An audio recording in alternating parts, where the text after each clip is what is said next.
Welcome back to the Nothing to Lose podcast. This is episode 7. For you. I'm your host, Deuce. It's my nigga, J. Ash. Factory. We here with another episode. My nigga Knowledge couldn't be here, but salute to him, man. Handle your motherfucking business. The first topic we like to talk about. Oh, yeah, and our engineer, we call her Boo Boo. She's going to be chiming in from behind the camera. So you might not even be able to see her. Shout out to engineer. So the first topic we want to talk about, Boo Boo, this is one of her topics. What was the little girl name they had the perfect attendance pencil to? Oh, I just know the girl who took it, her name was Lizzie, but I don't know. We gonna call, she like a Keisha. We gonna say Little Keisha. Little Keisha. So Little Keisha had her perfect attendance pencil took by this other little girl who was actually in Canada before, and she went to the teacher and told her that she had her pencil and she wouldn't give it back, and the teacher was like, "Oh, it's just a pencil, it's no big deal." So we want to talk, and y'all comment and let us know how y'all feel about that. You want to go first? About a perfect attendance pencil? Basically, this little girl got a perfect attendance pencil. Black like, girl. a little black girl got a perfect attendance pencil. And this little white girl had went on a trip to Canada, so she couldn't have had perfect attendance. So they had like this little box that they can put it in. Like, all y'all put your pencils in if you needed to be sharpened. So she had put her pencil in the box. The little white girl took the shit and had been using it. She like, "Yo, that's my pencil."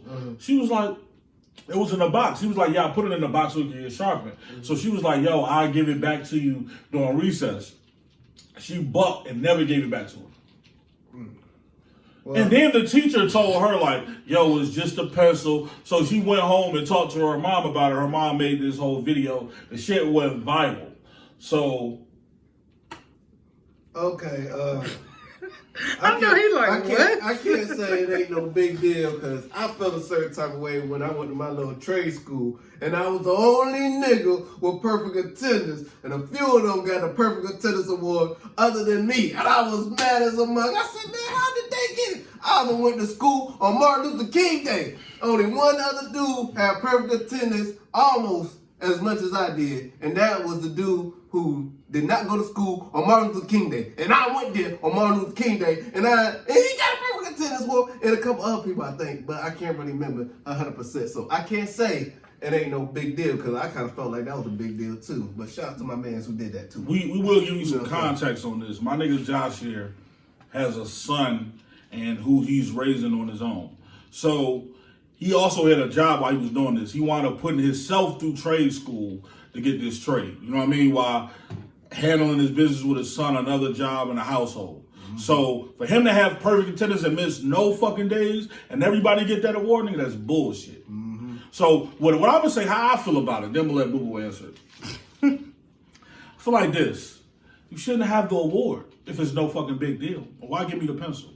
So you're basically showing a child that somebody can take something from you and there's no consequences to that. Like, but I guarantee you, if Lil Keisha would have took the pencil from LIZZIE and would have negotiated, "I'll give it back to you at recess," and still don't give it back, I guarantee you she would have got in trouble. So it's a lot of favoritism and racism. Me personally, when I was coming up, when I came up in the early 90s and all that, shit was way more violent and hands-on. So I remember I got beat up by a middle schooler when I was in elementary. Got a black eye. This nigga named Kenny. No, Kevin, Fat Kevin. This nigga, I had an 8-ball jacket. This nigga fucked me up. I probably was like elementary or first grade or some shit. Nigga punched me in the eye. I ran home, told my mom, told my older brother who was, I think, in the school with the nigga, and he didn't do shit. So I basically learned at a young age, I'll never have a father, a mother, an older brother, or older sister to ever handle my shit when it comes to the streets. So if you took something from me, you're not going to negotiate. And as soon as you would have told me, we're going to wait till recess, nah, bitch, you're not going to negotiate with something that's mine. I'd have hopped on your ass and dealt with the consequences. Therefore, you have to set a precedent The president is this. Where I'm from, we call it putting down a demo. A demo is a demonstration of violence. If I put down this, and I'm not a violent person, but you have to show people there's consequences for your actions. If you wind up going to the bank, taking out your money, and you tie up your shoes, and the teller put it on the counter, and a motherfucker come up and take your money, you like, yo, that's my money, give it back. You like, yo, I'm just gonna go to the store, buy something, I'm gonna give you your change on the weekend. Would you go for that? And then what if you called the police and the police got involved and was like, man, it's just $1,000. You're like, that's my rent money. Yeah. Man, it's just $1,000. Take it on the chin. So that's what you basically telling them. It's no precedence. Like, there's no consequences for that. So I would tell little Keisha, you should have hopped on Lizzie's ass. And should have beat her motherfucking ass. And you should have stabbed that little bitch in the thigh with the pencil. Okay. And then you would have got in trouble, probably kicked out of school for 2-3 days, but I guarantee you, when you would have came back, that bitch wouldn't have breathed around you, stupid. So, boo-boo. Lord have mercy. Okay, so thank God these 2 second graders weren't raised the way you were raised. Second grade, really. But, like, I agree with y'all. It does, like, that girl ain't gonna never look at shit the same because, for one, y'all gave her this pencil as a prize, but then you gonna say the same prize won't, it's just a pencil. Like, how she gonna feel next year when it's time for perfect attendance? She not gonna give a fuck. Yeah. So it was messed up the way they handled it. And basically, after I watched the video about this pink sparkly perfect attendance pencil, I then Googled it because I was ready to send her a pack of pencils. Because, her mama was like, kind of, like brushing her off, like she giggling or whatever, recording the video. The teacher ain't care. And then towards the end of the video, she said that LIZZIE lost the pencil in her desk. So she never got it back. So, yeah, I just thought it was funny. And because both y'all had kids, that's why I presented it to him like, we looking at it as adults like, oh, it's just a pencil. But it's fucked up because this girl is really going to think like, when it comes to me and a white child or a white person, like, I'm never going to get justice. Even if it started out like as something this small, she going to feel that way for a while. And probably forever, so yeah. There's no consequences for certain people, man. Yeah, I have to say, even when I was like in juvenile and all of that shit, I remember, so they have something called 2H. So basically 2H means this. All right, so you have something called DOE, REDO, and 2H. So DOE is when they first detain you. So when they say, nah, you're not going home this time, we want to keep you until your next court date, you have to go inside a room for 3 days. And then afterwards, they put you on a level system. If you fuck up and they take both your levels, you go back in there. It's called REDO. If you get into a fight, you punch me, I punch you, we both have to do REDO. So we both have to go in there after they do the investigation for 3 days. But if you punch me, stop me out, and hit me like 100 times and I don't get one lick in, you go on 2H. You go on that bitch for 8 days, they cut your fucking water off. So you in that room, so you gotta ask them when you shit and piss, you gotta ask them to please turn your water off so you can flush. I realized I done punished hella niggas. And some hit me back, some didn't, but most of the time I get 2H or sometimes I get REDO if it was like kind of, I done got into a fight where a white boy that hit me first and I demolished that nigga and they gave me 2H. And I was like, how the fuck? Everybody, even one of the staff members said like, yo, this motherfucker hit him first. And they gave me 2H anyway, just because it was a white boy. So I have seen that type of privilege. Man, I seen, one time I was on the motherfucking bus, matter of fact. I ain't gonna say with my homeboy though. Me and my homeboy chopping it up. This white girl come from behind us and say, yeah, y'all sound like faggots.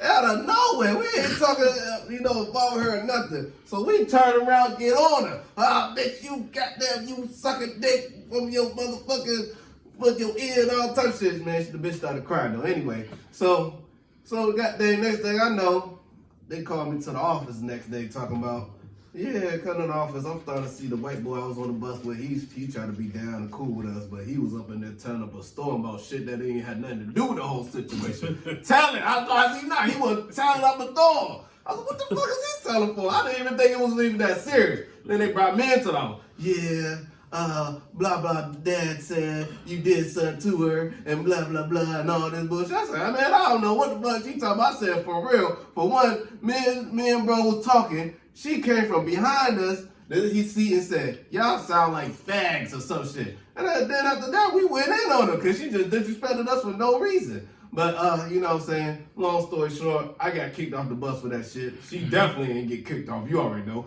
The bro I was with, he got kicked off the bus. I don't know what happened, though, but bro said he might have touched her and shit, but he tried to put it on me. I said, nigga, I did not touch her. I know I ain't touch her. I was scared of white women back then. Why? Because my uncle told me stories about niggas getting lynched for talking to white women back then. So I know that well, I ain't touched her ass. But yeah, it was fucked up though, man. I was mad as hell they kicked me off the bus for that bullshit. You ever seen that documentary they got on Netflix about the Central Park 5? Yeah, I seen that. So look, I'm gonna tell you, we ain't gonna touch on that. I'm gonna tell you a story that happened. So basically the city was so bad at one point, it was like they was telling everybody, so listen, we feel like it's the teenagers is doing most of the violence and shit. So if you caught after 8 p.m. outside, we automatically take you to juvenile and your parents got to pick you up. If your parents don't pick you up, we're going to keep you. So I thought me and my little homie, we was on probation. So it was a corner store, right? So we went to the corner store. I was in the 7th grade. He was in the 6th grade. This is my nigga D. I ain't even going to say his name. He can tune in and he follow me and shit. So it was a girl he knew. Like this store, like you ever seen one of those streets? It's kind of like military highway. Like it's not like a highway, but it's one of them streets like you gotta pass like 5 lanes, and it's like flowing traffic. Yeah, hauling ass. We had a street like that. So we coming from the corner store. He knew the girl, so she was like, "Hey D, woo woo," and give him a hug. Was like, "How you doing?" Was like, "Hey." So the bitch won't looking, bro. This is the most vicious shit I've ever seen. She was like, all right, I'm gonna holler at you tomorrow in school, and was looking back and like kind of took a step into the street. Nigga, it was a black trunk. This nigga had to be a drunk driver. He was going like 80 to 100 miles per hour, bro. And just hit her. Took her out. And when he hit her, she was on top of the car somehow. And he was like, we sitting there looking at this shit like we're kids. We looking at this shit like this motherfucker flew up the street. He realized like there's somebody on the top of my fucking car and hit the brake. When he hit the brake, she just went flying in the fucking air and she was hitting the ground. You was hearing her fucking bones crack and seeing blood and all that shit. So we run down there. She had like on maybe the Jordan 13s. It was the black and golds. I forget which ones. D, if you know, you tell. So we go down there. D was so scared to go back to juvenile. I don't know why, but he was like, yo, fuck that. It's past 8 o'clock. Like, I'm gonna leave this bitch. Yeah. I'm like, bro, not only is this supposed to be a friend, it's a human, nigga. I'm not going to leave. I'm like, yo, fuck it. If we gonna go, we gonna go. You know, basically. So he was like, nah, fuck it, I'm going. And he left. So I took my shirt off and wrapped it around her head. And I was telling her like, yo, I gotta go in. This is before cell phones. I was like, yo, I gotta go in the store. I had them call the police and the ambulance. You know what I mean? Because you looking like you gonna die. Her fucking head was cracked open. Leg was broke. She was fucked up. I can tell she didn't know how bad she was. She kept saying, my mama killed me. I fucked up my Jordans. Can you get my shoes? So I went and got her shoe, ran in there, called the police and ambulance and shit. They was like, she would have died if I would have left her. Whoa, whoa. I took her home. I was such a little menace when I was younger. My mom opened the door. She see the fucking police. She slapped the shit out of me. You always fucking up. Cop laughing like, yo, chill. This nigga literally a hero. He saved somebody's life tonight. Whoa, whoa. So, like the next day, everybody talking about it like, yeah, woo, woo. They knew I had saved the girl's life. The day after that, they called me to the office. I didn't even know the school had this basement. So I go in the basement, bro. It's like 10 cops. Got my nigga D down there. Mind you, D in the 6th grade, bro. Like, got this nigga down in this dark basement with this fucking light and these books, interrogating this nigga, going off. He looked like he had been crying, like he's shaking, he paranoid. He like, yo, tell him. I'm like, yo, what's going on? It was like the little girl didn't know or remember what happened.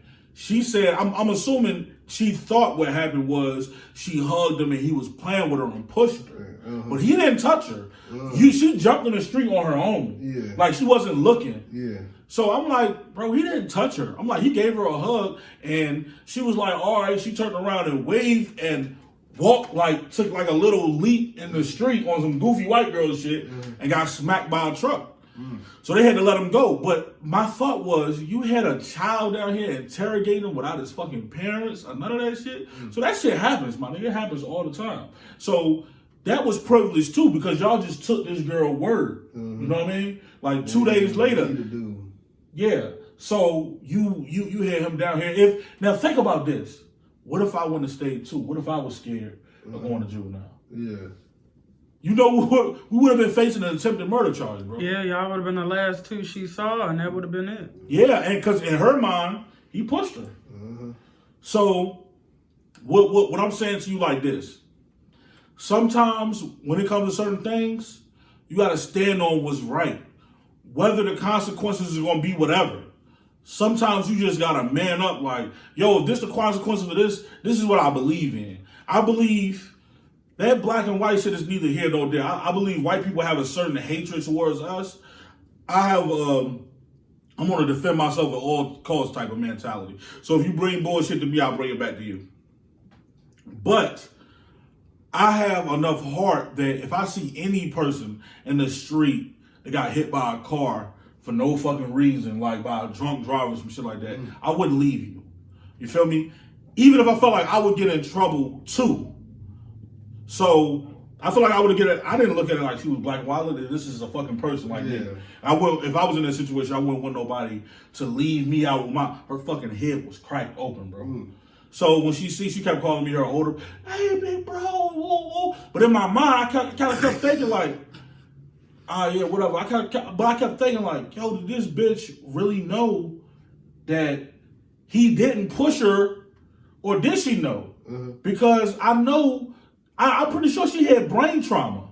Because if you would have seen how fast this fucking F-150 was going, bro, I didn't even know a truck can go that fast.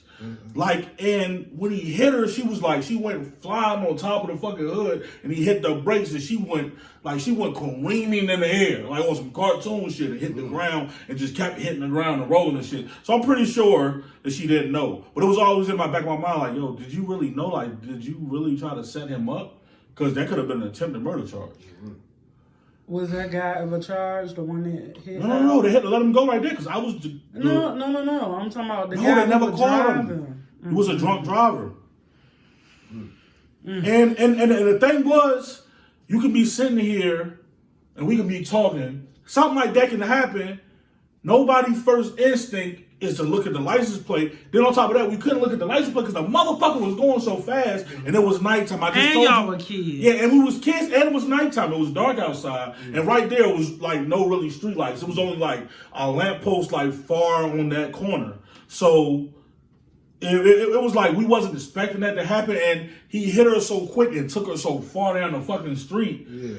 It was like some shot. It was like we was froze. Like, what the fuck? Like, you don't think about, man, like looking for license plates anyway and stuff like that. Yeah, a lot of times you see somebody, you be talking, you and your man, so the motherfucker just come up and pop them, it frees you. When you keep seeing that shit over and over and over again, kind of it's sad. I've seen shit like that growing up so the first time you see a motherfucker get shot, or the first time you see somebody get killed or get hit by a car or some fucked up shit happen, it's like, you see it over and over, it's like, oh. So then you can kind of focus in between. Yeah. You know what I mean? Like we have something called decomposure. So when some shit happens, then it's like, oh, all right, woo. So I seen the whole fucking thing. So, but at that time, we was, never seen nobody get hit by no fucking truck going 100 miles per hour. Yeah. That's some crazy shit to see. They're looking like that too, goddamn. Yeah. Like, that was bad. And I'm looking at her like, bro, this shit can't be real. She don't know how fucked up. She had blonde hair. I remember all of that shit was cherry. And she just kept looking like, oh, my shoe. Do I have my, I'm like, she was like, I don't know, do I have my shoes?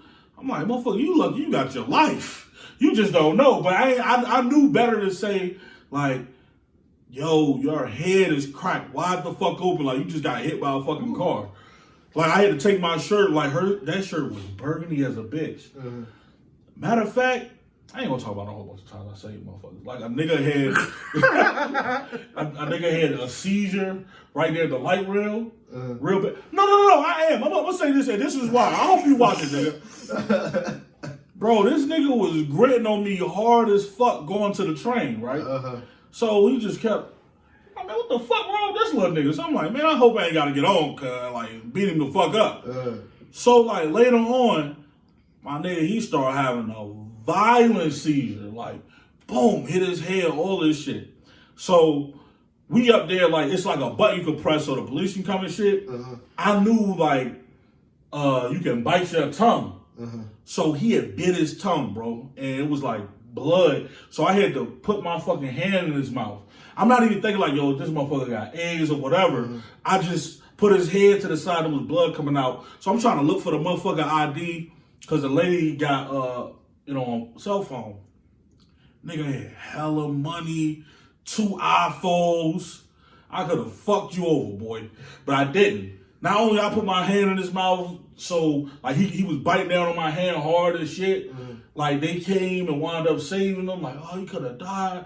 He hit his head. You saved him. Woo, woo. He had bit like a big ass chunk out of his tongue, and the shit was bleeding. So y'all motherfuckers out there who had this hard man, motherfuckers who really hard don't act like it, bro. Motherfuckers who act on some real tough shit, you usually been molested, you was getting picked on when you was little. That's your defense mechanism. A cool motherfucker, bro, it'll happen to you if you want it to happen. Nobody want that shit.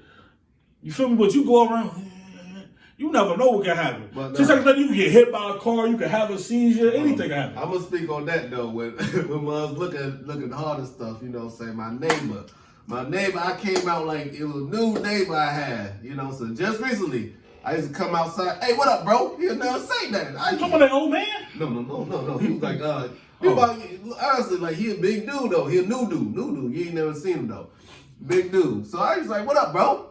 He ain't never say nothing like that. So I was like, so the last time I said, I was like, all right. If I see this dude out here one more time, he don't say nothing to me, I'm gonna have to address this because he was looking at me like he was smoking cigarettes. So you know what I'm saying? I said it one more time. I came out one more time. I said to work though.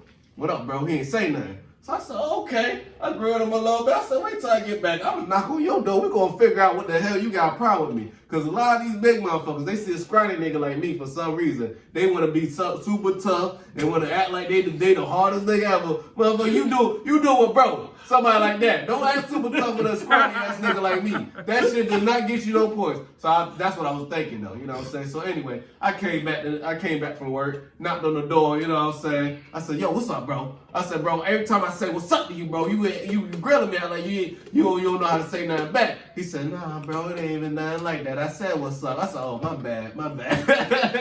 Hold the minutes, like it's the minutes, and then I had to think about it. I said, man, he might have said something, I might not just heard him, whatever. I know it's been times I talk loads of bitch, you know, I mumble like a mud. So, and then a mud don't know how his face is looking because he ain't always got a mirror in front of him 24/7. So I know a lot of times my girl used to tell me, or my exes used to tell me, like, man, why you looking on, man? And everybody think you so mean and unapproachable. I'm like, man, I don't understand it. I'm not mad, I'm not mean. You know what I'm saying? I just might be the way my face looks. I don't be meaning to grill nobody, but it's just the case. So when I talk, you know what I'm saying? Y'all can look at my nigga Jay, like he's skinny. I will tell you, word to the grapevine, I heard this nigga get on motherfuckers' ass in the street back in the day.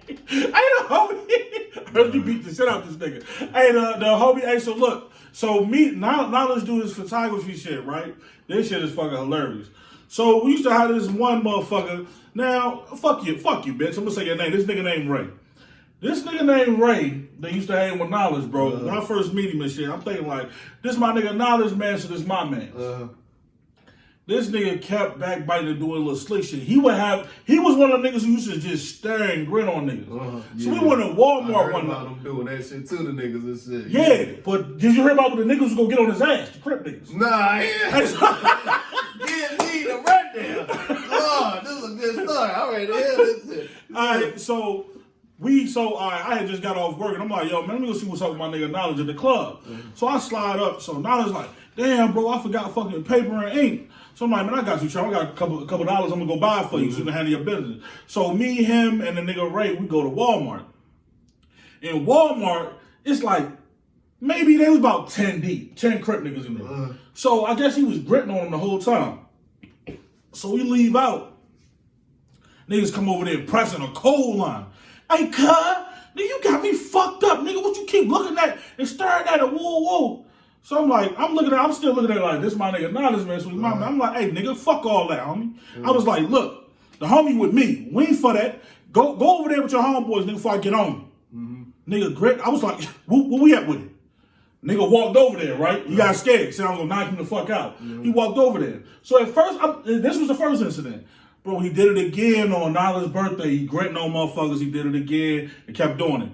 But I heard the nigga that pushed up on him, the Crip nigga, you beat his ass. I guess he grew up out the beach.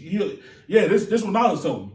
Now, Nala told me back in the days, we'll talk to him. Man, I ain't gonna speak of rest in peace. Rest in peace. Yeah, you know what it was then. I know what you talking about. I wasn't there. I won't beat his ass, but I did used to kind of bully him and his brother out the bus. Like, what's up, nigga? Y'all gonna roll with me or not? They used to be running and shit. I ain't gonna speak too much on them. They was some good dudes, young boys. So you the reason why he pushed up on niggas.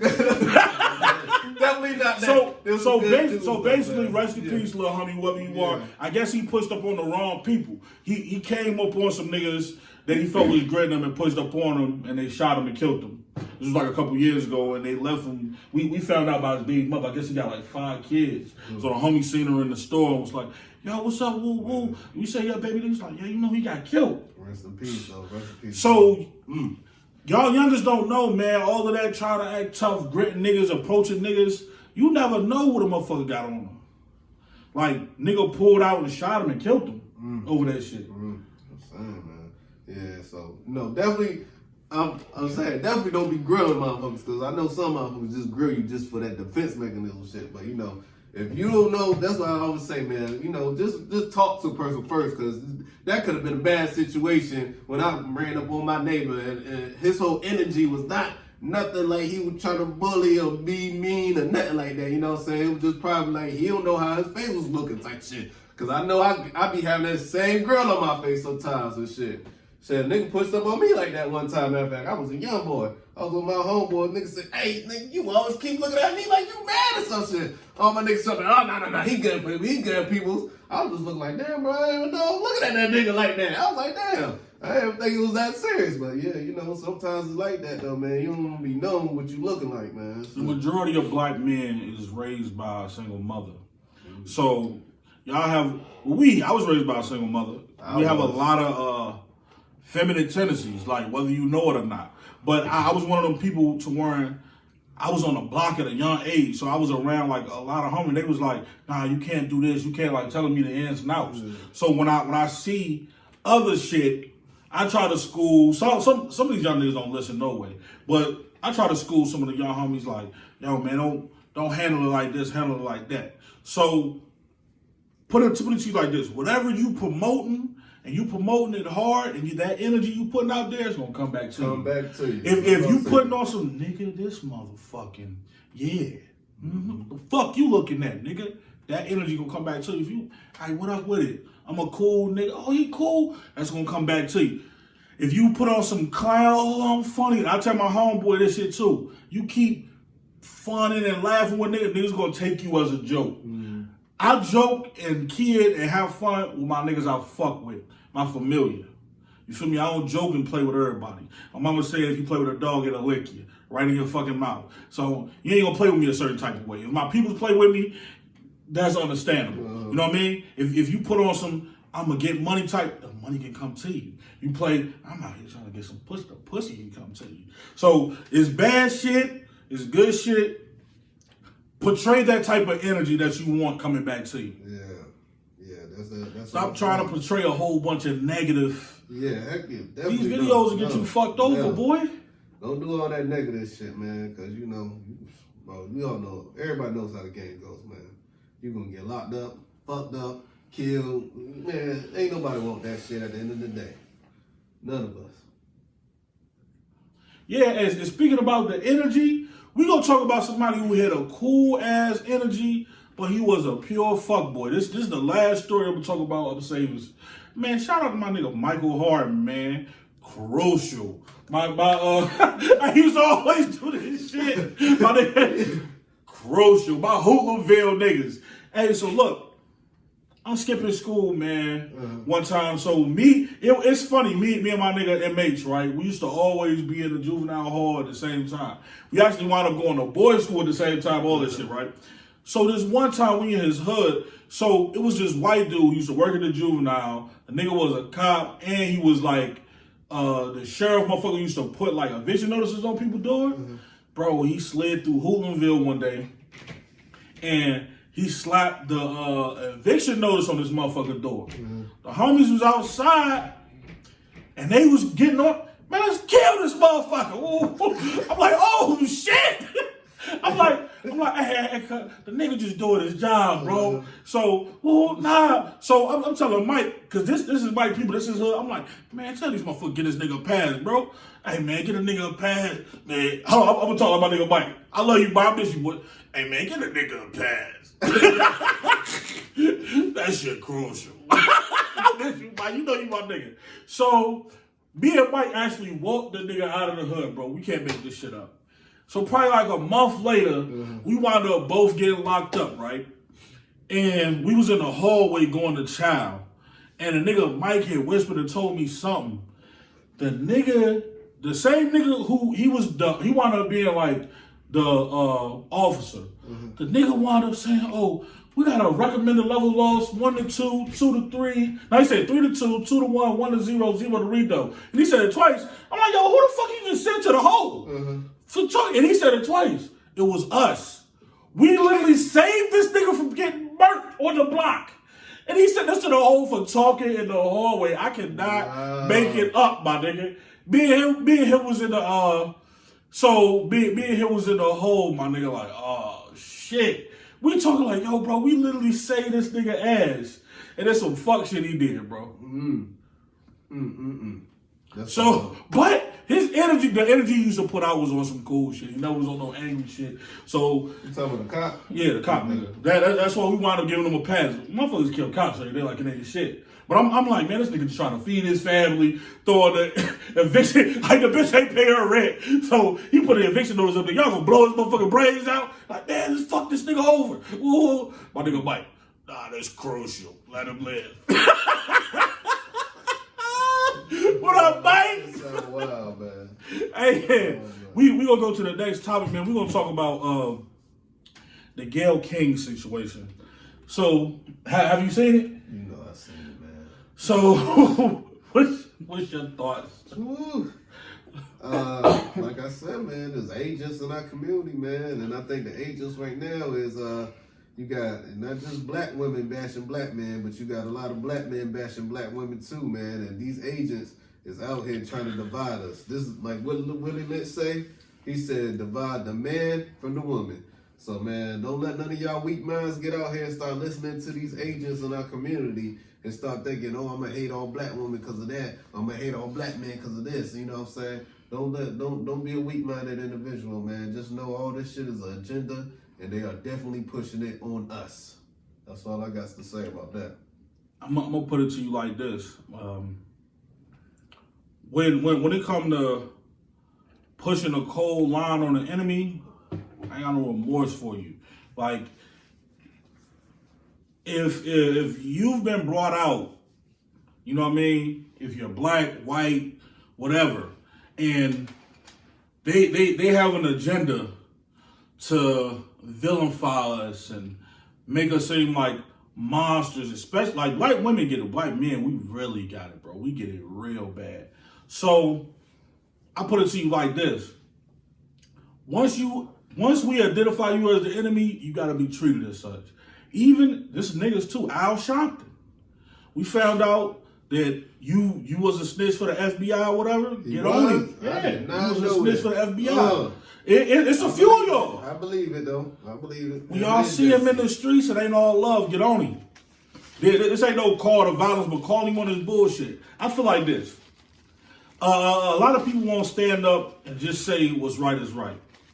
Say, listen, the white man put you up to this, but this was the white man's whore.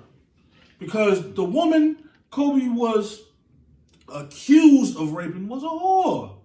If you fuck 7 different niggas raw, let 7 niggas nut of you. We ain't talking about 1, we ain't talking about 3, we ain't even talking about the same time. We talking about she was at the hotel smacking these niggas back to back to back. She probably wasn't even, you can't watch 7 different nuts out you. Because it was in her underwear. So from the day she supposedly got raped. That dirty ass bitch ain't probably never changed her drawers for about goddamn 2 months, for real. You literally fucked a whole NBA team. Damn. I think I've talked about you before, whore. You fucked a nigga that was 7'3". I think Shaq was like a size 24 shoe. I know that nigga's dick is like the size of my leg. You fucked a nigga with a leg dick. It's still had time to fuck Kobe? Bitch, dog, you know the only reason why you wouldn't hop on that fucking stand? Because you knew niggas would have been like, what about them 7? Because Kobe snitched for self-preservation. That's the real reason why Shaq left the Lakers. He was like, I want the only nigga who fucked that whore. Shaq was fucking his whore too. He be fucking hoes all the time. When certain niggas get put in the heat, y'all got me. What about the educated brother from the bank? Everybody going down fucking with me, no man.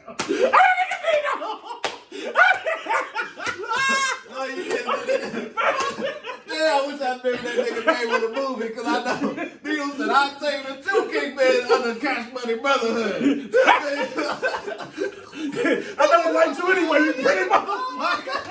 That nigga look so sharp. You like me? You put this shit I'm not gonna go for this. What the fuck? Imagine you going to trial, your man's on trial, and you said they understand. He like, oh, y'all think y'all got me? The real motherfucker was Josh. Hey, you know you gonna be Me? I'm gonna look like one of them bitches who just want Miss America. What the fuck you mean? How dare you? That's what my nigga Kobe did. Kobe was a real nigga. Kobe said, oh, y'all pressing me? What about Shaq? I'm surprised you didn't tell on Phil. He told on Phil Jackson. That nigga was telling on everybody. He said, I'm going to have the whole Lakers. Hey, rest in peace, Kobe. That's what that you said, Phil. Phil Jackson. I ain't even told the coach. And this nigga Kobe. You a fool for that one, man. But it was real. She was fucking everybody. That nigga Kobe saying, she fucked the whole roster. What about, what's his name? Jordan Farmar, the nigga on the bench. Nigga 18, that nigga telling them niggas they ain't got in the game yet. Oh, man. All the niggas.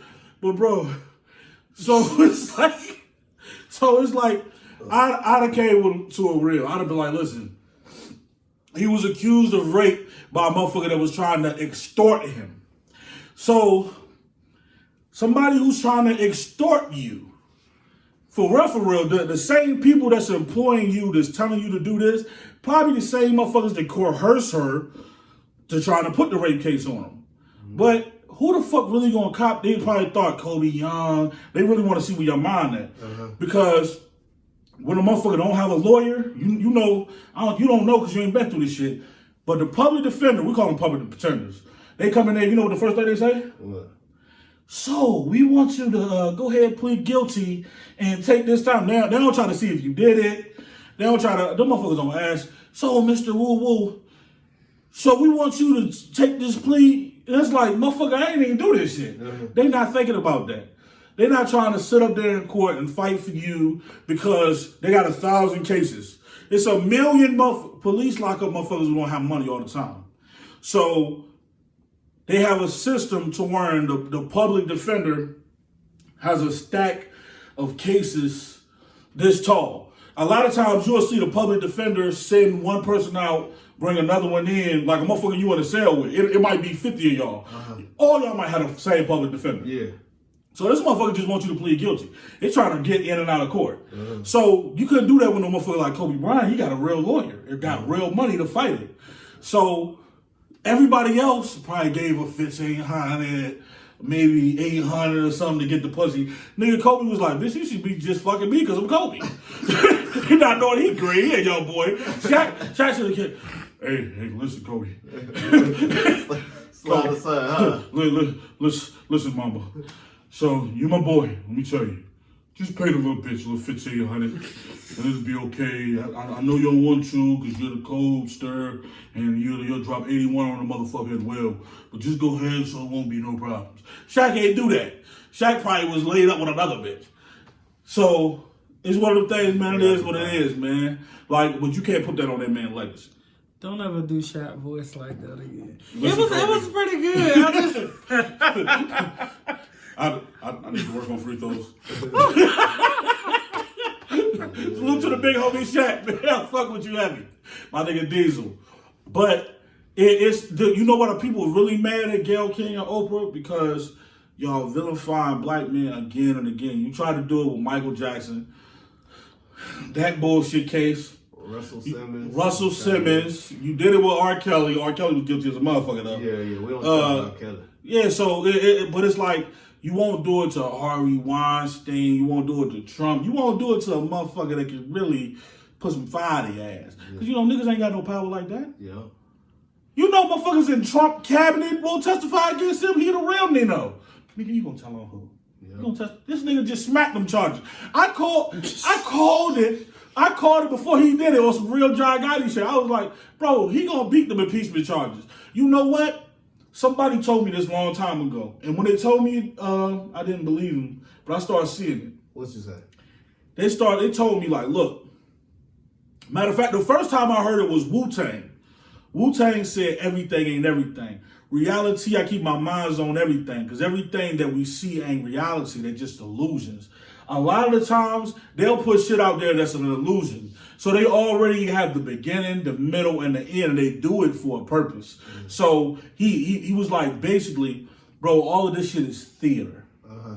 So we're gonna have this Trump. We're gonna have Trump perpetrating this person because the thing about it is, I believe Trump is a fucked up person, but I believe a lot of this shit when he got in office has been amplified. He's doing it more because it's theater. So they're going to have him go through the case, and we're going to make sure. So it's like it's set up just to show you, like, nigga, this is our power we have. Yeah. This is the power the white man has. This is the power that this evil has. He can grab bitches by the pussy, say racist shit. We're going to build a wall. Oh, it was good people with those tiki torches out there in Virginia. Yeah. Say all of this fucked up shit. And it's nothing y'all can, and do crooked shit, there's nothing y'all can do to stop me. So it's basically showing, it's theater, bro. This shit ain't real. I believe it. I definitely believe it. I already know. Shit already set up. Mm-hmm. So I like to say that Gayle King and Oprah, sisters, do better. You got enough money. Throw somebody that need to be thrown under the bus. So we're going to segue into the human trafficking thing.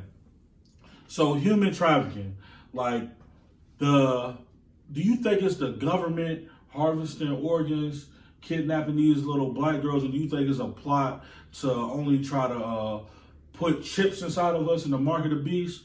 Your thoughts? I definitely think government is definitely involved somewhere or another. With this whole human trafficking thing, I can definitely see, like, they are creating a monster for you. And they trying to create a cause or a hero to it, So if you keep thinking about it, people keep getting kidnapped, human trafficked. Oh, well, we need to put more cameras out there. Oh, hold on, you don't know where your child's at? Well, chip them then. Put a chip inside of them. You'll always know where they at. Then I definitely can see that the government will create something just like they will create a disease and already have the cure for it, just to get paid for the cure. So I definitely can see the government creating something like human trafficking. Not saying there ain't other criminals and other organizations out there that's doing it that doesn't work for the government, but I'm pretty sure a lot of this stuff is government related, or somebody in the government is also getting paid for it. What they say, not too long ago, they caught like 20 Marines in California who were helping cartels traffic the drugs. So come on, man. It's a lot deeper than what we see on the surface, man. It's always a lot deeper than that. Yeah, I believe that because we're watching Snowfall, and Snowfall was about Rick Ross. Yeah. You know, Rick Ross was helping. He didn't know at first, but he was helping to fund the war in Nicaragua. Yeah. So I put it to you like this: like I said, man, a lot of this shit is theater. I had a dude from New York, man. I used to get all of these DVDs from, like, it was like Illuminati DVDs. And some of the shits I used to be like, man, you reaching. But some of the shits was real, bro. And he had like, he was showing like real actual events and real stuff. And it was a dude, they wouldn't show his face, but he was a Marine. Now listen, what I'm talking about, my bird is 10. So, I'm talking about 10 years ago that I seen this, and everything he was talking about that's happening now today, he was talking about it 10 years ago, bro. I can't make this shit up. He was talking about, they haven't did it yet, but watch, I'm the first person to tell you it's gonna happen. He was talking about they're making concentration camps in Texas. He was talking about they're making different ways to get around the border. He kept talking about it's going to be beef with America and Mexico because of these borders. Yeah. Talking about 10 years before Trump. So he was talking about how they're going to make a whole different interstate that you can go from Mexico to Texas without like having to go over any border. Then he was talking about underneath this interstate, they're going to have these concentration camps of people who don't want to get these certain vaccines, people who don't want to have these certain chips implanted in them. And they're going to start kidnapping you and putting you inside these fucking concentration camps. He was talking about this 10 years ago. I'm one of the people, conspiracy theorists to a certain degree. I watch it, I read a lot of books and watch a lot of documentaries. One documentary I watched, and I want y'all to watch it too, was about a guy named John Todd. John Todd was a white dude. Have you ever watched the show Bewitched? Which used to have, like, it was a little white lady that was a witch. She used to do her nose on. Yeah, I remember that though, yeah. Okay, so on the show, the father, who was supposed to be like a warlock, the daddy of the witch, he was an actual person. He was named after an actual person who was John Todd's grandfather. And John Todd's mother and father was both witches who did these spells and shit. Long story short, John Todd, he had got bored with it. He basically had everything he wanted growing up, so he wanted to go join the army so he can get out and travel and shit. Yeah. He went into the Vietnam War. He kept getting into it with his commanding officer. He wound up shooting and killing his commanding officer. So when he shot and committed his commanding officer, they took him to the military jail, which is called the brig. When they took him to the brig, he kept telling his cellmate in there, he was like, man, can you give me a phone call so I can talk to my mom and dad? Like, my people's not rich, but they can make things happen. Like, they woo-woo. So he called his mom and dad and was like, yo, can y'all do like a spell to get me up out of here? And they was like, what? We don't have to do spells. Like, the government works for us, basically. So they was like, he was like, we'll have you out there in no time, son. The next day, he was like, 2 men came to him and grabbed him and took him out of the cell. He got a honorable discharge. His military papers was never found. Like, he was never in the military. They told him they was gonna hook him up with this job working in a studio in Hollywood, California. He went to Hollywood, California, and he would have bands like the Red Hot Chili Peppers and all of them old 70s rock bands. They would come to him. He would put a spell on the actual album, like Rick Rubin do. So it's a thing called white magic and black magic, and it's called the master's room.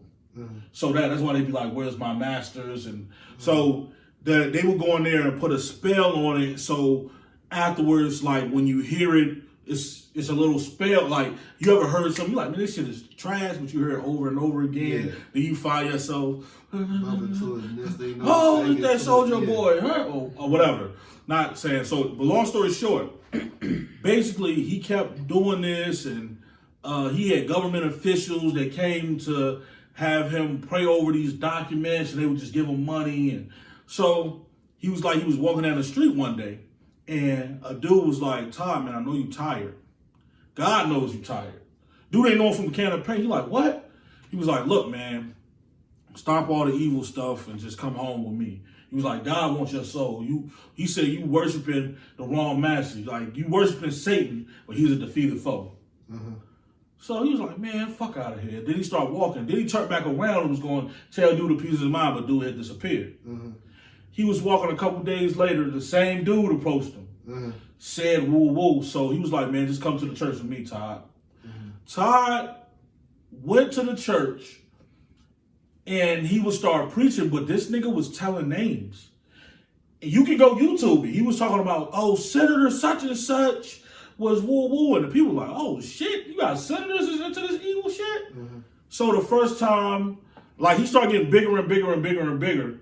So one time he was up there telling these government secrets, a motherfucker just shot at him like 4 times while he was on stage. So if it was fake, why you trying to kill him? Like, pow, pow, pow, pow, pow. Then he got hit once, and he survived. Then another time, motherfucker shot at him, he missed.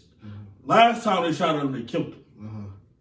But this was like a real dude, a real story. But he was really putting names out there, dates, times, and all of that stuff. So if what he's saying, he predicted a lot of stuff that was going to happen. He started talking about how they sacrifice somebody every time they do like a really evil or scary movie, like how they have a serial killer like Michael Myers or The Exorcist or whatever.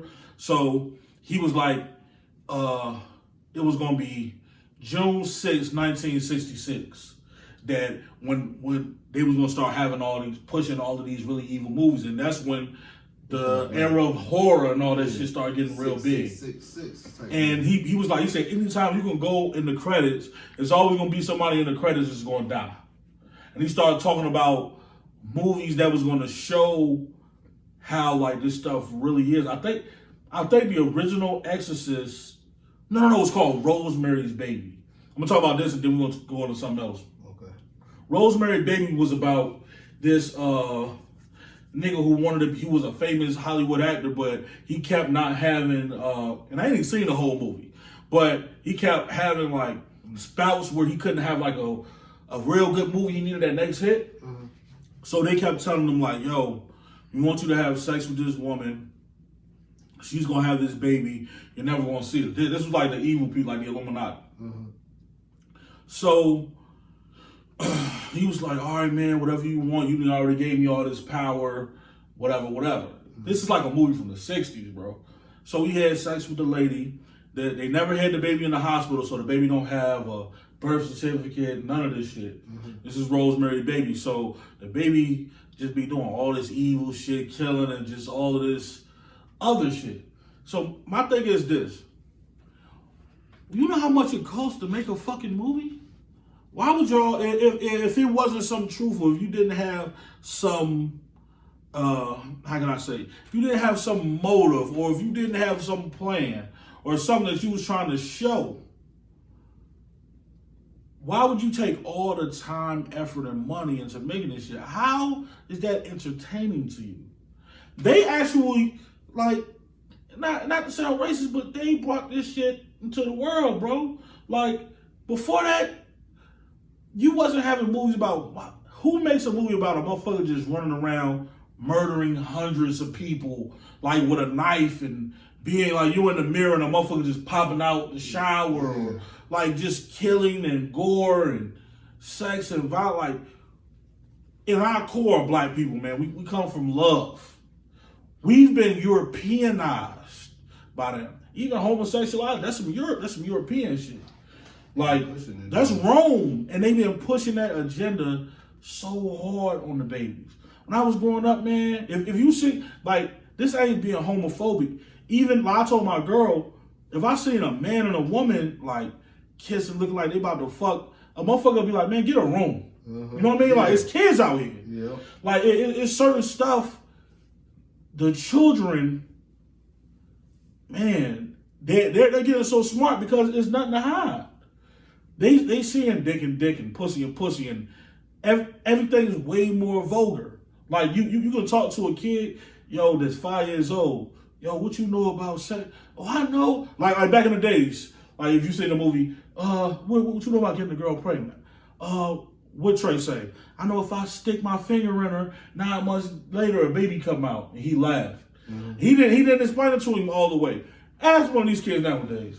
Man, I'm gonna take my dick, put it in her, hit it. The comic book, they know everything because it's not only the internet, but it's out here in the world, bro. Like people have no clue. What's your thoughts on that, man? How you feel? Sure, man. It's a digital age. It's open to a lot. You know, a lot of children are definitely open to it, man. My son just told me the other day, a little boy just showed him, I guess, some porn where he was at on his cell phone. I said, what? I said, boy, don't look at that stuff next time you try to show it to you, man. You know what I'm saying? So it's a digital age, man. These parents, they ain't really knowing what their kids is doing.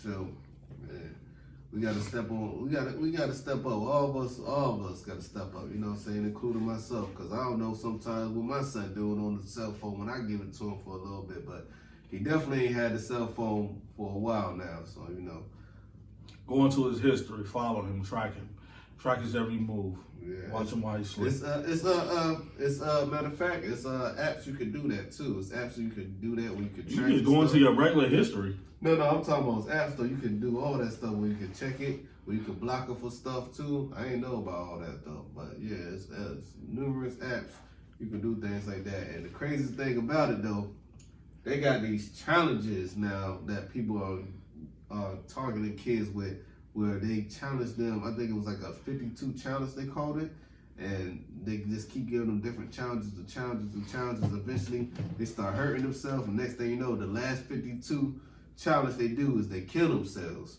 and the kids is dying from that too. So you know what I'm saying, y'all gotta definitely be aware what y'all children are doing. You know, make sure you know. Yeah, be aware of what they listening to and watching too, man. Yeah, definitely. It's a lot of they push a lot of stuff on us, man, on all of us. You know what I'm saying? Like my daughter, like you told me about that shit, man. My daughter was telling me one time she feel like she's going through depression and all that. Y'all pushing that depression shit on the babies. Mm-hmm. Man, I kick it with her. I kick it with her like we regular people. Like, yo, show me the type of music you listening to and woo woo. She started playing XXX Temptation and all of this. And I had to don't ever listen to that shit. Y'all as the youth, I put it to you like this, man. If y'all so hell-bent on pushing the depression and the pills and feeling sorry for yourself and the tattooing yourself from head to toe, just kill yourself, bro. Do me a favor and stop putting that poison into the world, and you cut the limb off right there. Let it end with you. Because my child, his child, nobody else's child deserves to hear that stupid shit. Nobody wants to hear about, I want to pop a million pills and nigga, fuck out of here with that stupid ass shit. We tired of it, nigga. Shit is ridiculous, man. Like, what the fuck? Y'all, and a lot of niggas going, Temptation and this person and this the person. All my friends and dad pushed me to the air. What the fuck, bro? Go join your friends, bitch. Stop making that type of music, my nigga. Stop putting that shit into the world. You can't stop your child because you know what kids do is trendy. If everybody else at the school is, and that's what they sing and that's the dances that they doing, they gonna do that shit. Bro, but you know, it ain't them just pushing it, man. It's the agenda they pushing. It's an agenda that they pushing. They ain't pushing nothing to make you feel good about yourself and great about yourself. You know what I'm saying? It's an agenda that they pushing, man, to make you feel terrible, to make you want to use drugs to compensate for what you going through. This is an agenda, man. And let's keep it tall, bro. They can push other things though. They can definitely push other music because everybody else is not everybody else, but it's a lot of different artists making different type of music. You know what I'm saying? Not speaking about the same thing, but why are you just hearing the same topics, the same content? You know what I'm saying? It has to be an agenda. I think what's most important is that Y'all said it best that, you can't really stop your kids from hearing it because, even if you take a phone away from them, they're going to go to school, they're going to talk to their peers like this stuff going to be brought up. But it's important to keep those lines of communication open with them because you can't hide nothing from them. And in reality, it's not these celebrities' jobs to parent your kids or to, you know what I'm saying? They just making money and doing what feel comfortable to them. Y'all got to stand in the gap and make sure that your kids know, like, this isn't the answer and blah, blah, blah. You know what I'm saying? Because at the end of the day, y'all the only ones can really do that. Not XXX or whoever. So. I will say this, too. I was born in the 80s, so I remember the 80s and early 90s. I remember when hip-hop was first forming. I remember when it was first starting to come on TV. I remember when it went on TV and it started getting viral. So, to me, the time when it started getting viral and we really brought into it was MTV. BET wasn't with rap at first at all. All he would play was video soul and shit. So when Run DMC made Rock This Way, but it was actually maybe like Curtis Blow and some white girl, I forget whoever, blame it on my mind and not my heart. But when Run DMC did Rock This Way, I think with Aerosmith. Yeah, it's Aerosmith. Yeah, with Aerosmith. The shit blew up, bro, and they was playing that video all the time. And that was the first time we were seeing hip-hop on TV. So it started with rock and roll. So that was the crossover. Now, if you look at back in the days, when you was growing up, if you look at the little white kids who used to wear the combat boots, they used to paint their fingernails black, wear the goth. Yeah. Some of them, they went through a time where they used to wear the Irish kilt, the little skirt. Yeah, I ain't never really seen them do that, though. That was a period called grunge music. So, even if you look at the white comedy, they all what they find funny is the gay humor. They always push the gay shit. Just, oh man, fuck me in the ass. Oh, to them that shit is hilarious. Oh, who think I gotta suck to get a martini around here? Come on my mustache, won't ya? Let me suck on a man's nipples. All that shit is hilarious. Niggas really don't play that shit. We never really did. We never, back in the days, a real man, you come, man, get the fuck, like we look, man, get the fuck out of here wearing a fucking dress. But look, it's certain people, I'm gonna keep it funky. Snoop Dogg, you one of them too. One of the power niggas I look at, they had you wearing a dress like it was a kilt. They had Tay Diggs wearing a dress. They put my man's Pharrell in the dress. They put Pharrell in the dress. Said, what is Pharrell doing? So, we're going to talk about this last topic. We're going to end it. This is the topic you brought up. Do you think they're trying to feminize the black man? Yeah, I definitely think they're trying to push a gay agenda on the black community, man. I only say this, though, because look at every TV show, man. No, hold on. Look at Young Thug. You seen that video? Him kissing his homeboy? Oh, God, no. Yes, he kissed. No. His homeboy kissed them. They did some little shake, I guess, or whatever. Next thing you know, his homeboy kissed him on the cheek, and everybody trying to justify the mafia do it. Nigga, nah. Nigga, you don't do no goddamn go. You making the Bloods look bad. Stop doing that shit. I'm going to interject and say this. The mafia was racist against black people. Yeah. They call us Mulians. Yeah. Let the Mulies do it. Yeah. We don't want the drugs in our community. Go to them.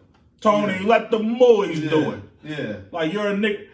So, even when the blacks was trying to, was trying to take the shit like, oh, Scarface, or trying to, yo, I'm Gotti, like he got Irv Gotti, or you got Yo Gotti. Everybody want to take the Italians don't fuck with us. They didn't fuck with us like that, bro. So you can't try to come with, because Italians kiss. Like I said, where is Italy? Bitches in Europe. That European shit is over there being gay is cool, bro. That's that. Hold on. Let's keep it 100 too. Rome. The Roman Empire. We know they were known for gay activity, man. Them motherfuckers. Look at the pagans, bro. Not only gay, bro. They was fucking kids. Like if you look at the pagans, you was having grown men laying up with boys. That's why you have the the Pope and the Vatican's fucking them little boys. Yeah. They would have been locking all of them up, but that's a part of their shit. All they priests and shit touching little boys and shit, and then trying to hide that shit. What was it, like 3,000 cases at one point in time? Bro, it was crazy. Sweet. It was crazy. Just like the Boy Scouts too. Y'all motherfuckers was weirdos too. That's why I'm glad my mom never put me in that shit. And I've never put my son in that shit. No fucking Boy Scouts, man. Fuck that shit. That shit is weird. But anyway, yeah, I definitely think they trying to push it on us. Cause you know what I'm saying? Look at any black TV show. You always got your token gay person, man. It's getting wild. Every black man now got to dress up as a female now just to even be hilarious or funny. What's going on? What are y'all doing, man? What's going on? Are y'all trying to push an agenda on us? And I'm not knocking nobody that's gay. I'm not knocking if gay people got their own thing. But god dang, if y'all keep contending every time I see something, y'all seem like y'all pushing an agenda. And so like same thing with the gangster shit. Everybody was being gangsters, shooting each other up, and you know, in TV shows they want to put us out like that. You know what I'm saying? Like The Wire. Let's keep it 100. I said, damn, I had to stop watching The Wire. The reason I really stopped watching The Wire, man, is because these motherfuckers had these young boys playing chess. Playing checkers with chess pieces. I said, God damn, how stupid do y'all want to make us look, man? God damn, y'all really want to make us look that dumb? I'm not trying to say young boys out there that probably don't want to understand the game of chess and probably might even did that, but you know what I'm saying? You show shows like The Sopranos, Sons of Anarchy and stuff like that. These guys got organization. These guys got structure. You show shows like The Wire, we out here trying to cut each other, throat snitch on each other and all types of shit and acting like we so ignorant and shit. You want me to tell you something fucked up that's gonna fuck your head up, bro? What's up? The Wire was actually real events that was like really... Everybody in The Wire was like real people. Like Omar, that was a real person. I believe it. I don't doubt it might have been Baltimore is like some. If you ever been to Baltimore, that shit is some fucked up. I know some grimy ass city. Low budget shit. I heard it was like New Orleans and shit. I heard New Orleans was a grimy ass city too. Goddamn. But row houses and rats. So I believe it was like that. But I also believe this.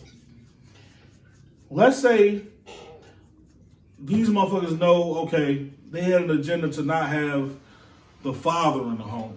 Uh-huh. So you had in the 70s when they was 60s and 70s, they first started giving out welfare and shit, right? Uh-huh. The man couldn't be in the home. Uh-huh. So the agenda was this. First, the man couldn't be in the home, so they know a woman just raising a man, you're going to have feminine tendencies. Uh-huh. You're going to be imbalanced. You know what I mean? All you're going to have is the yang and no yin. Uh-huh. So eventually, they want to start passing laws that women can work. So guess what was raising the kids? The boob tube in the streets. So the TV, so the motherfuckers they was looking at, the actors and the rappers and whatever. So imagine you looking up and idolizing your favorite rapper. Then all of a sudden you see this nigga one day with his fingernails painted.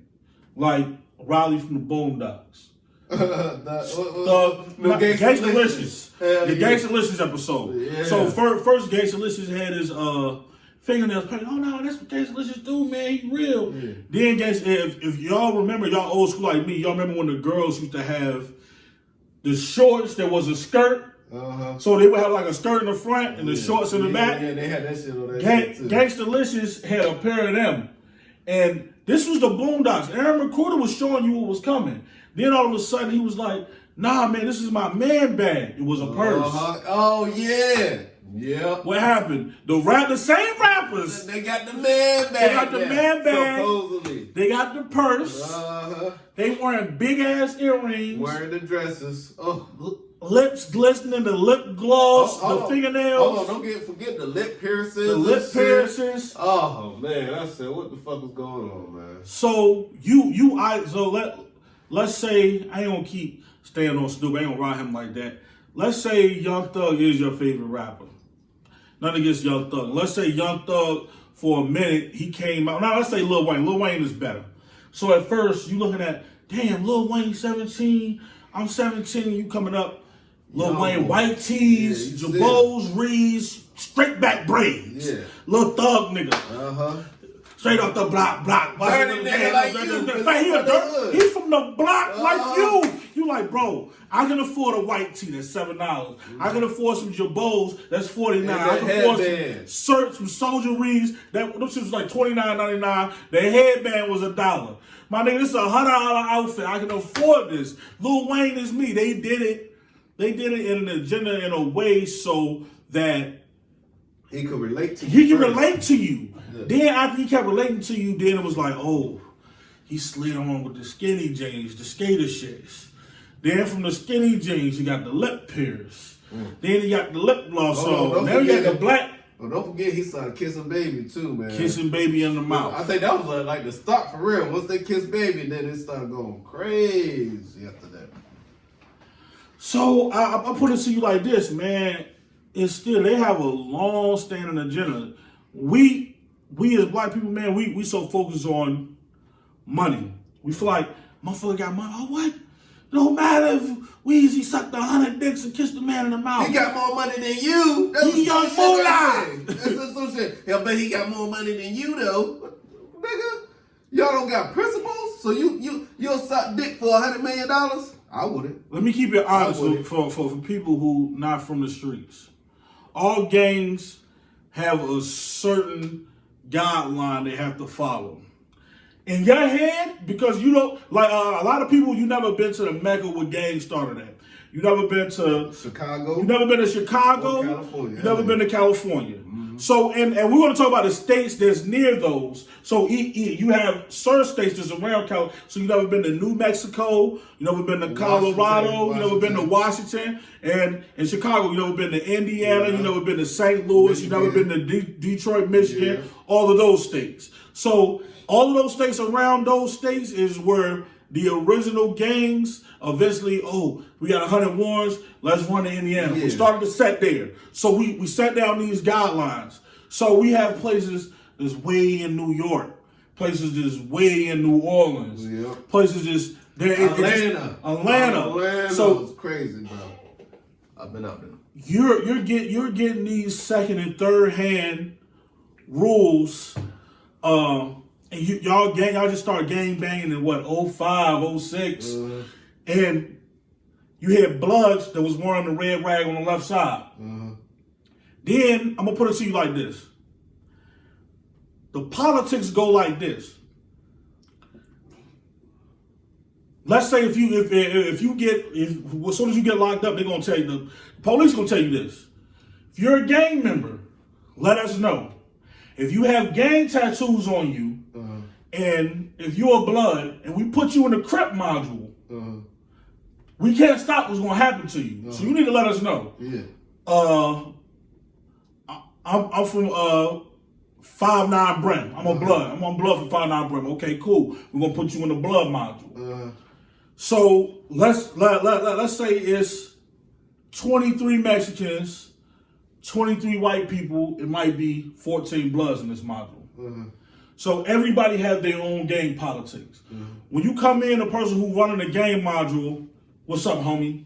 My name is Bob from NHB, Neighborhood Blood from Inglewood. What's your name? Oh, my name's such and such, such and such. What's your charge? Oh, my charge, woo woo. You can't be in there for no rape. You can't be in there for fucking with no kids, no kidnapping, no children or little girls or no shit like that. No unsavory shit. Weird shit and shit. Not for you. Then they gon' you ain't no homosexual or none of that shit, right? You ain't never snitched on nobody, no shit, right? So their shit is set up, which inside Atlanta, Detroit, y'all shit is not set up. They can just go to the payphone in California and dial your number that's on your wristband. After they dial the number on your wristband, this inmate charges is burglary in the first degree, a gun charge, fleeing and resisting arrest. They gonna hang up the phone. Okay, you're not in here for kidnapping. You're not in here for no rape. You're not in here for such and such. So the rules is gonna follow. He gonna talk to you, hey, Blood, we wake up in the morning, everybody wake up in the morning. Come out your motherfucking cell, homie.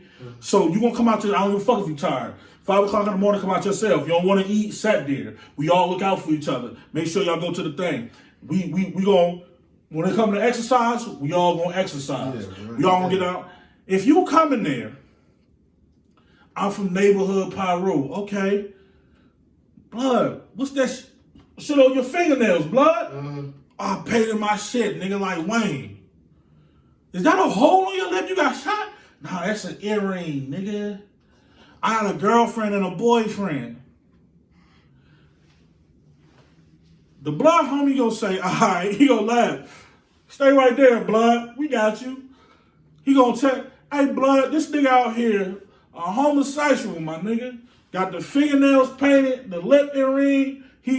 So he gonna be like, all right, after we do what we about to do to you, we want you to press your button and roll it up. So what they mean by rolling up, we want you to take your mattress, you gonna get out the pod. We want you to take your mattress, all your stuff, and roll it up and stand by the door beating and bloody. They gonna beat the dog shit out you. They gonna make you go to the, press the button, bitch. Guard, I can't be in here. Why? I don't feel safe. Just take me out of here. Ain't no snitching either. If you snitch after you press the button, they gonna give it to you again. Stab you down. So now you sitting up there, you beating and you bloody. You got blood tattooed on you. You got neighborhood Pyro tattooed on you. You can't go on no blood block now. Cause the homies that call home, that's a blood nigga in here named James Santos. Nigga who he in here, nigga for raping a little girl and this nigga gay. They gonna call to the other pod. So the other nigga in the other pod in Orange West 2 going, hey homie, yeah. So what little river at? Hold on. You said what? You said it's a nigga that's in a pod named James Santos is gay. You go to that pod, same shit. They gonna rock you up. Hey homie, you said you James Santos? Roll it up. Then what's gonna happen? They gonna be like, man, we can't put you in there with the Mexicans. They really gonna do you dirty. We can't put you in there with all white boys. We gotta put you in the Crip module. They gonna put you in the Crip module. Then what you think gonna happen? Some of the homies might, hey, homie, I just did 40 years. I'm down here on the pill. You looking thick. You gay. Ain't no lotion. Ain't no spit. Ain't nothing. We gonna go dry. Nigga gonna bust your whole asshole open and you gonna need 1,000 stitches. I literally seen a nigga get his dreads tied to the motherfucking bars and get stomped out. Niggas will brutalize you. And guess what? There is no guard sometimes. The guards only watch those pods sometimes. They're not always monitored. So you might be he gonna wait. All right, between 6 and 12, they gonna come in after the medicine. Then it's just me and you. Motherfucker gonna fuck you over. You can get your life ended. So you're following somebody that's leading you down a path that you can get killed, bro. Bloods is not in here fucking each other. Crips is not in here. You're not gonna catch no real Crip. If a Crip coming to lock up, it's 100 niggas. It's 100 niggas from 60s, 18 niggas from A Train, and we all getting locked in at the same time. They did a gang sweep. Hey, cuz, you see the nigga with the dress, cuz?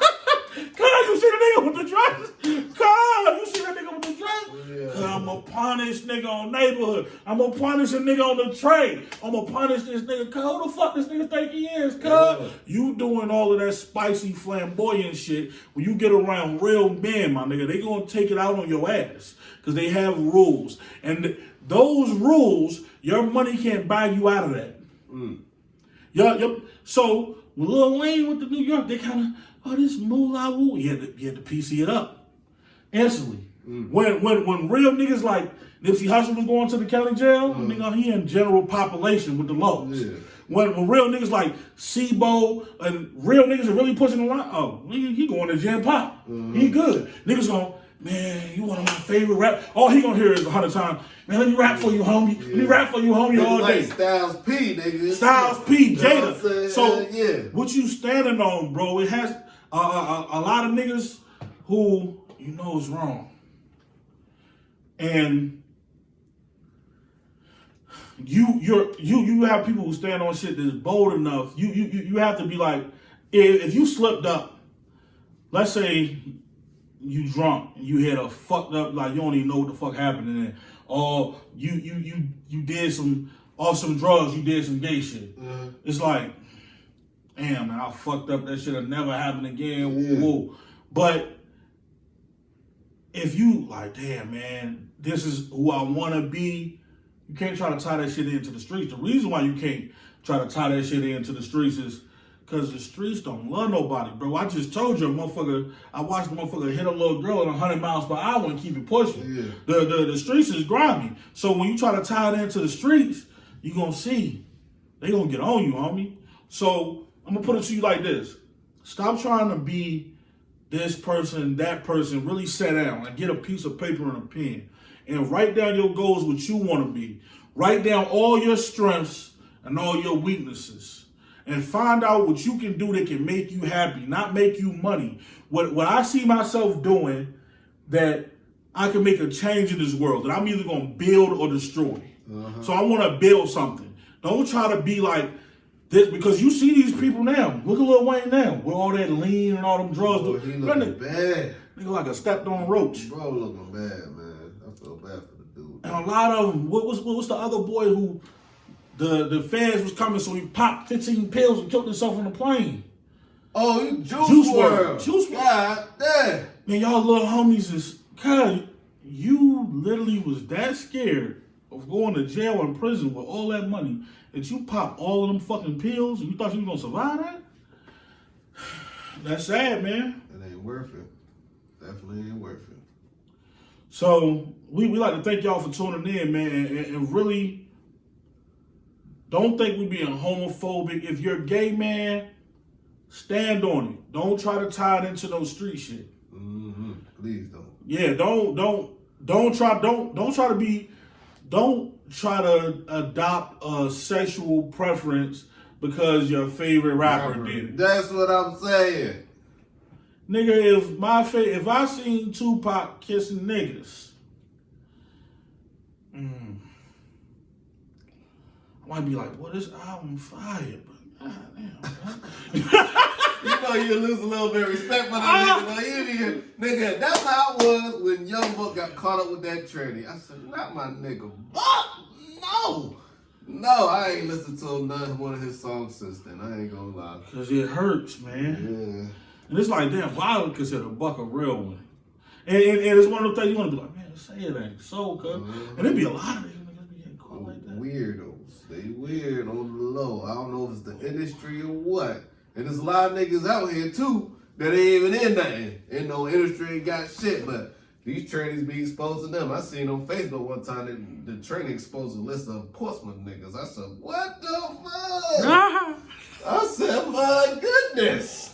Well, I don't know if it's true or not, but now, you better hope that motherfucker don't break out what they say, receipts. You better hope he don't break out no receipts, nigga. Shit, that's all I can say. I'm going to tell you like this. If you a green nigga and you online talking to a bitch and you don't know what a tranny is, you don't know I didn't know what a tranny or not type shit. You know what I'm saying? No, you don't know what the term tranny is, because you got people who've never heard of this type of shit. They ain't shit.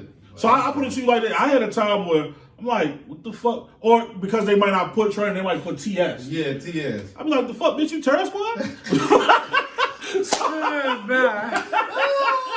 Oh shit, no. Nah, I'm a tranny. I was born a man. Hey, look, I'm gonna talk to him just like transgender. Yeah, a transgender. I'm gonna be like, well, look, transform your ass by my face. Hey, look, homie, no disrespect. I'm flattered, but I don't fuck around like that. Yeah. And I'm gonna tell you the telltale side. If you're on one of them chat lines or if you're online, if a motherfucker come to you and just be like, hey, what's up? I'm trying to suck your dick. Oh no, that's the shit. They be too quick to say some freaky ass shit. You know that's some a bitch have never came up to me. No.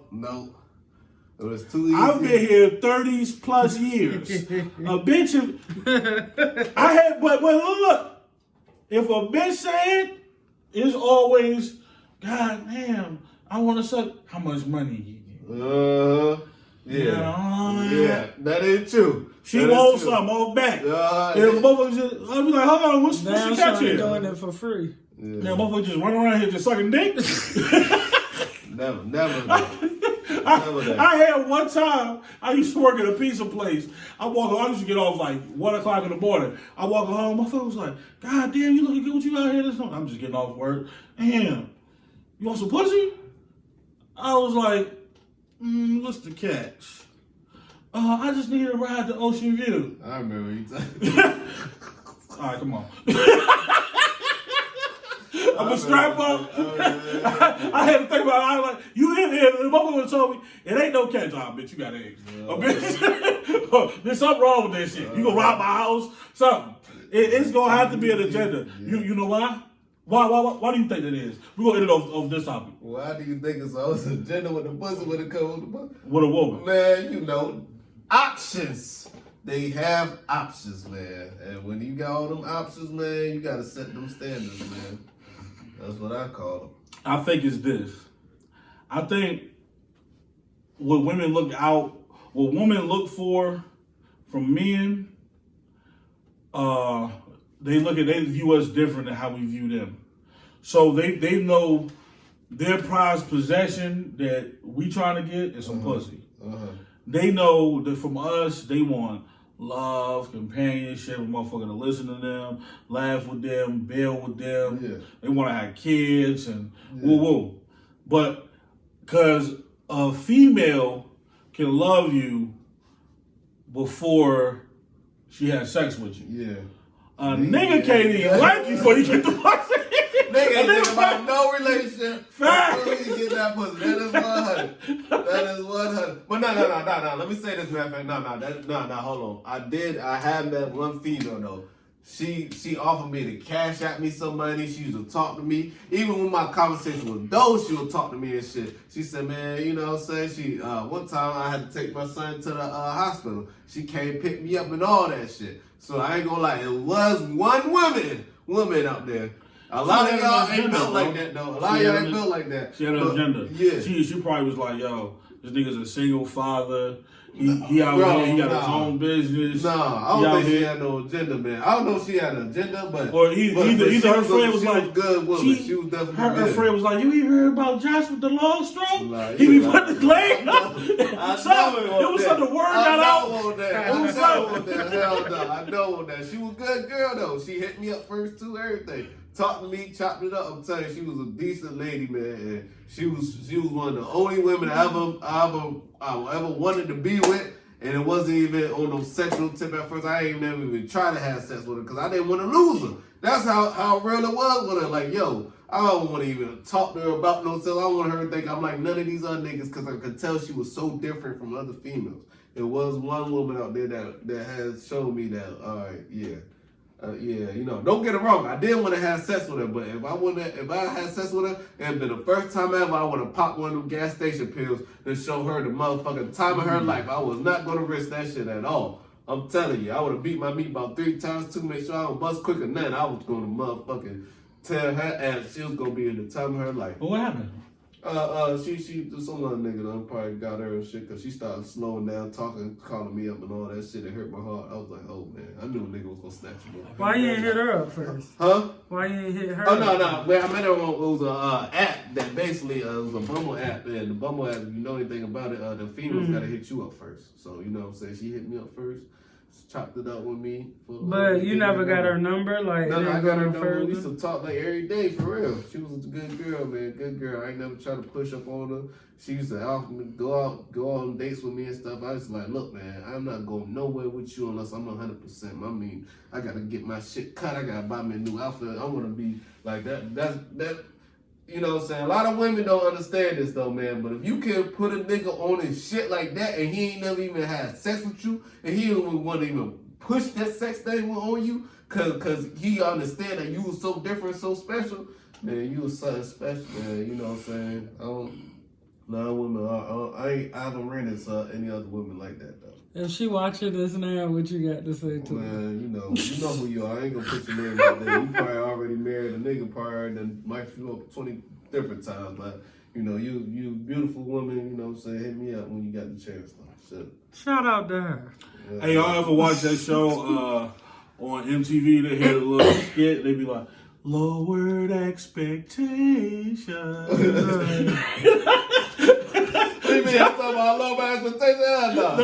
No, it was like this.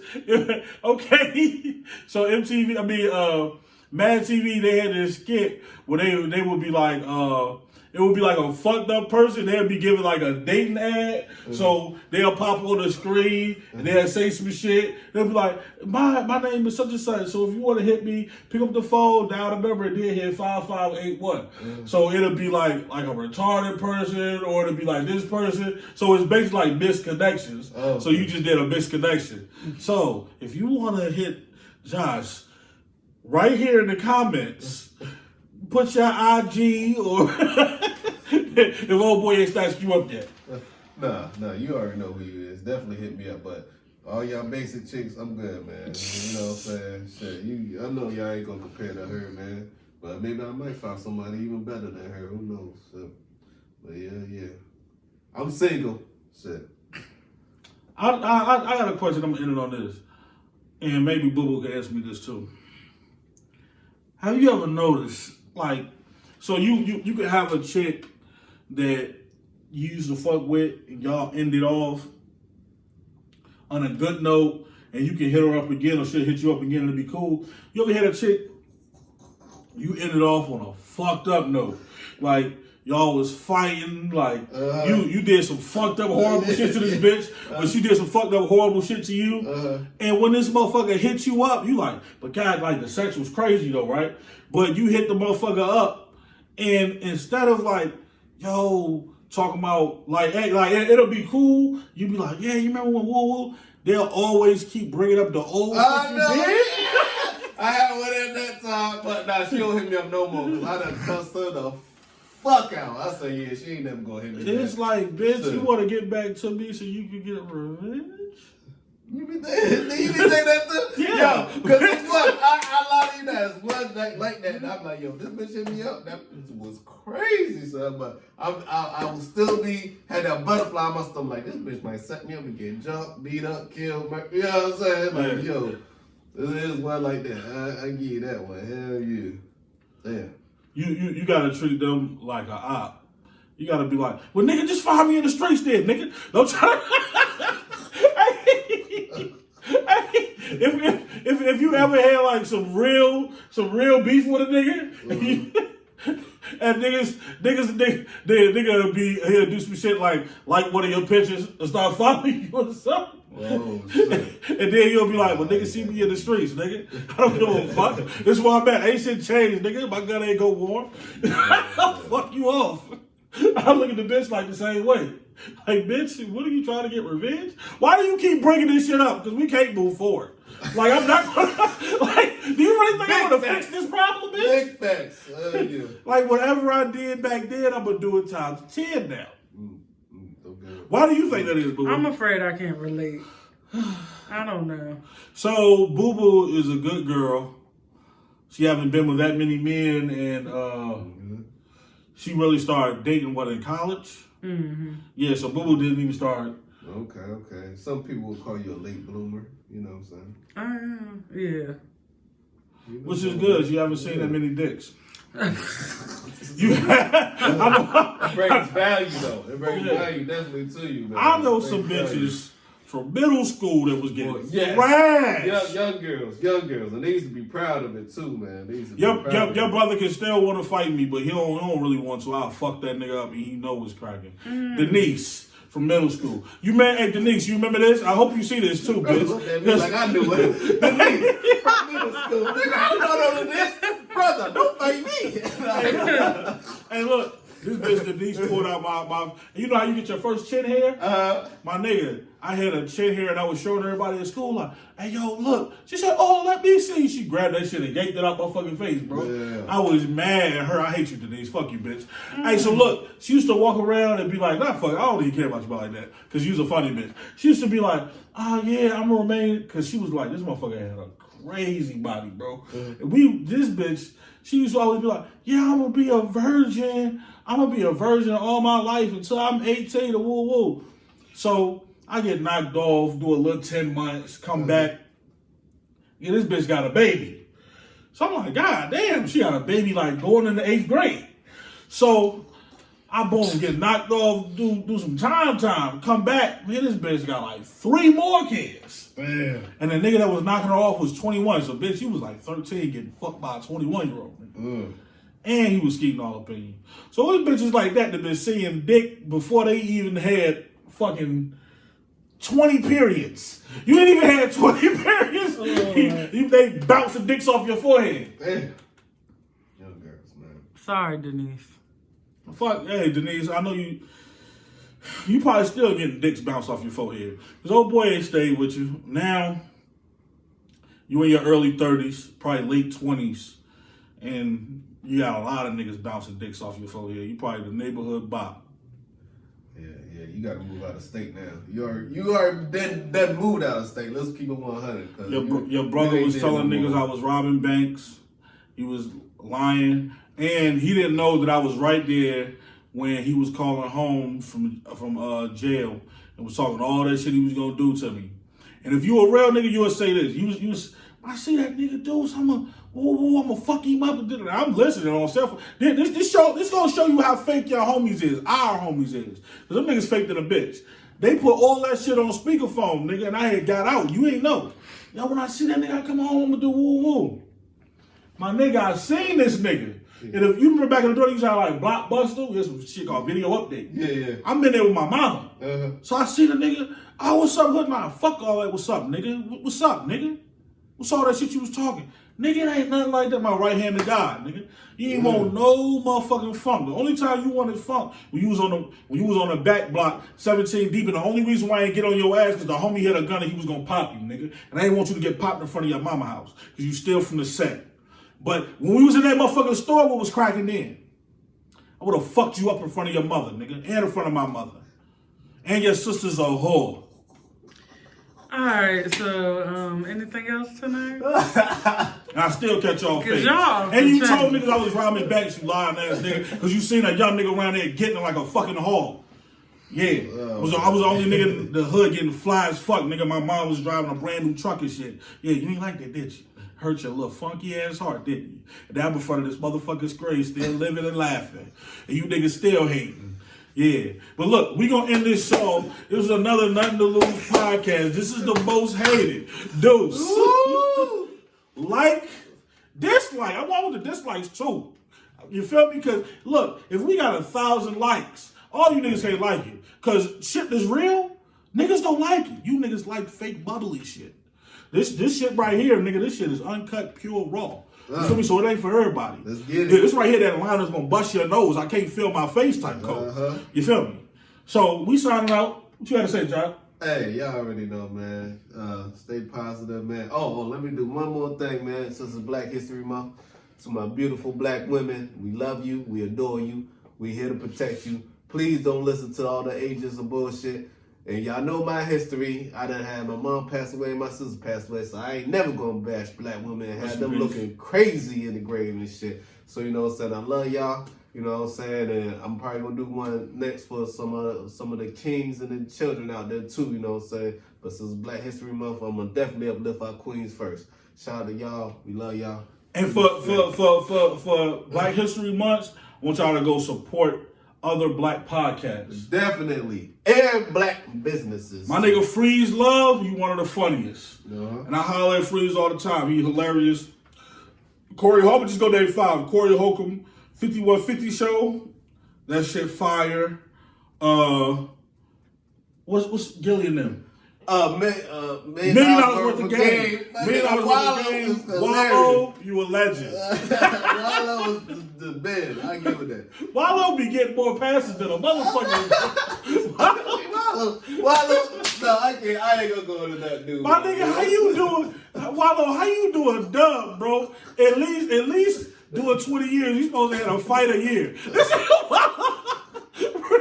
Bro, I did 4 and had about 40,000. This nigga did a dub and kept getting out of shit. Who else? Wallow. I fuck with oh god damn. I fuck with Nick Cannon shit. I ain't even check it. I don't check out a few interviews. Cannons. You need to start putting your whole shit on YouTube, bro. I got on Spotify. The last one. What's the homies? What's the homies from the West Coast? The West Coast. That was with Death Row and them niggas, man. The blood niggas. Hold The Gangster Chronicles. Oh, yeah. I like to shout out James, what's his name? James McDonald? Mob James. James. James McDonald, man, we fuck with you, bro. And y'all be pushing the cold line, man. So those 5 podcasts, man, I fuck with heavy, man. Yeah. So we like to salute those brothers. There's black entrepreneurs out there doing what you gotta do. And fuck with us too, man. Nothing to Lose podcast signing out.